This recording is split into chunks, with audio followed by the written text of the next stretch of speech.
Get ready to experience bone-chilling horror as we delve into these true, spine-tingling stories that will keep you up at night.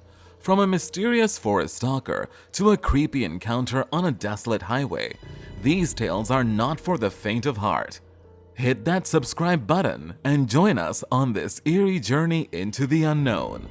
Don't miss out on future creepy content. Subscribe now and never miss a scare. Number 1. I have been going on outdoor runs for as long as I can remember. One summer evening, around 6 p.m., after having a light dinner, I decided to go for my usual run. I always follow the same route, starting with neighborhood sidewalks for about half a mile, and then heading into a forest where I run another 2 miles.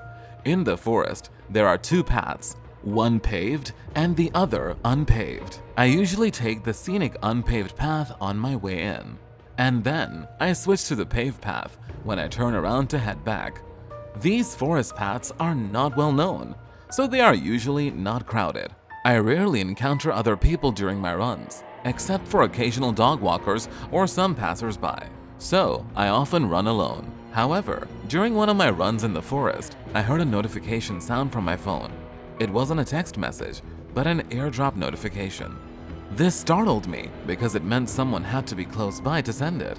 I tried to act like I didn't hear anything and kept running for a few seconds, but then I stopped to change the music on my phone.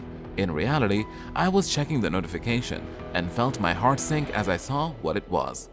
One day, while I was running, someone took a Snapchat picture of me without my knowledge. The caption on the photo said, "Come back," which scared me. The picture seemed recent, as I was wearing the same clothes as in the photo.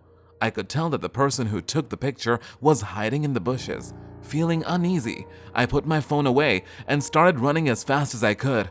Instead of taking my usual route, I had to go the long way to get out of the forest and back to my neighborhood. I heard some noises and footsteps behind me, but I didn't look back because I didn't want anything to slow me down. When I finally reached the edge of the forest, I ran through people's backyards to try to lose the person who was possibly following me. Thankfully, it worked and I didn't see them again. However, I heard a sound like metal hitting metal, which made me think they might have had some kind of weapon. I never found out who it was or what they wanted from me, as I never looked back during the whole incident. It was a scary experience, and I decided never to run in that forest again. I also made sure to disable my phone's airdrop feature to avoid any similar incidents in the future. Number 2. My brother-in-law and I were on a road trip across the country, driving on a remote highway in New Mexico. The area was quite isolated, with only one rest stop or gas station every 100 miles, and no other buildings in sight. It was already dark, and we decided to take turns driving for about 4 hours each until 1 or 2 in the morning. Then we would stop at a rest stop to sleep. After midnight, we were searching for a rest stop to spend the night, but they were rare to find. Finally, we spotted one and took the exit. It looked like a typical rest stop in the middle of nowhere, and there was another car parked in front of the doors. We got out of the car to use the bathroom, but when we tried to enter the rest stop, we found the double doors locked. We looked around for a sign of explanation, but everything seemed normal from the outside. I peered through the glass of the door and noticed something unsettling. There was a bright red splash on a door inside, likely a closet. It looked like fresh blood, and it made me feel uneasy. I got really scared when I saw the blood on the wall, and my brother-in-law tried to get someone's attention by banging on the locked door. But I stopped him from doing that and showed him the blood too. He looked scared too after seeing it. We decided to leave the place immediately. When we went back to our car, I noticed that the other car in the parking lot had no license plates, and it had many dents. There was also an empty gun rack in the back window of that car. We drove away, and as we were leaving, I saw the door of the rest stop starting to open, but I couldn't see anyone coming out. We didn't have any phone service at that place, so we couldn't call the police until a couple of hours later. When we finally managed to call the police, they said they would check the rest stop. I tried to follow up and call the sheriff's department in that county days later to ask about what they found or what happened. They said they would look into it and call me back, but I never received any call from them afterward. Number 3. I was alone at home with my dog, and it was midnight. Before going to bed, I thought of letting my dog out for one last time. So, I opened the front door, and he happily ran outside. After that, I closed and locked the door, getting ready to sleep. Usually, my dog takes a few minutes to wander around outside before coming back in. As I was walking back downstairs, I heard scratching on the door. That's how my dog signals that he wants to come inside. So I went to open the door, but before I could do that, I remembered my habit of always checking through the door's peephole before opening it. I wanted to be sure who was there before unlocking the door. To my surprise, instead of seeing my dog, I saw a man standing with his head down, staring very intently at the door handle. I got scared and froze, keeping my eyes on the peephole, unsure of what to do next. Then I heard the scratching noise again, but this time it was louder. It was the man pretending to be my dog to trick me into opening the door.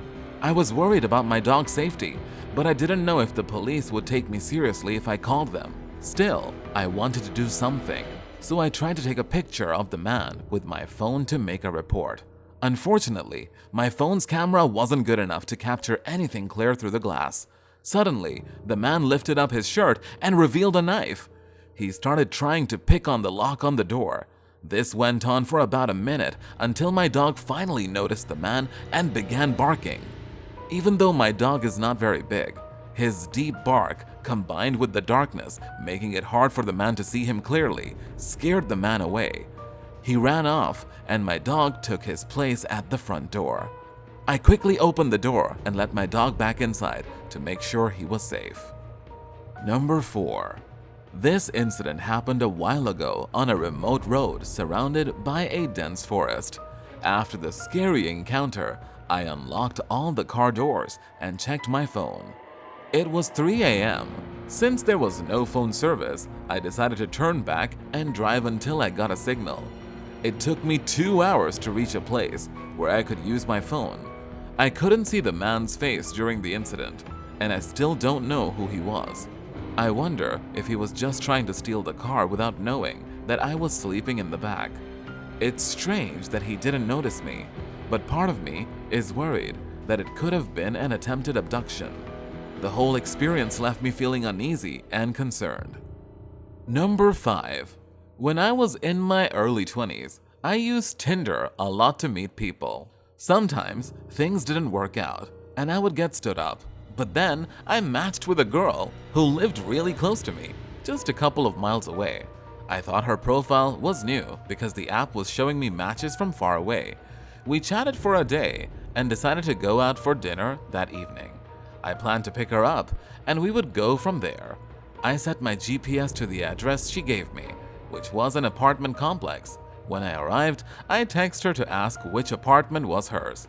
I had to drive around to find the right building and parking spot.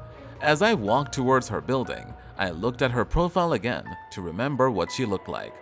I noticed her pictures were a bit inconsistent, showing similar but slightly different girls. I thought maybe they were her friends or something, and I didn't pay much attention to it.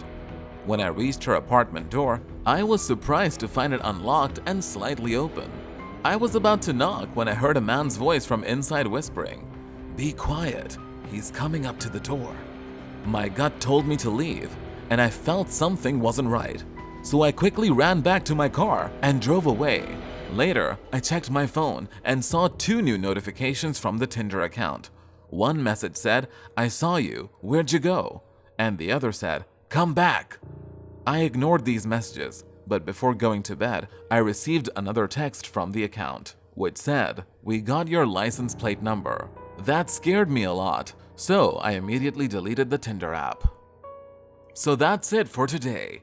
Make sure to subscribe to our channel and click the bell button to get all the latest updates.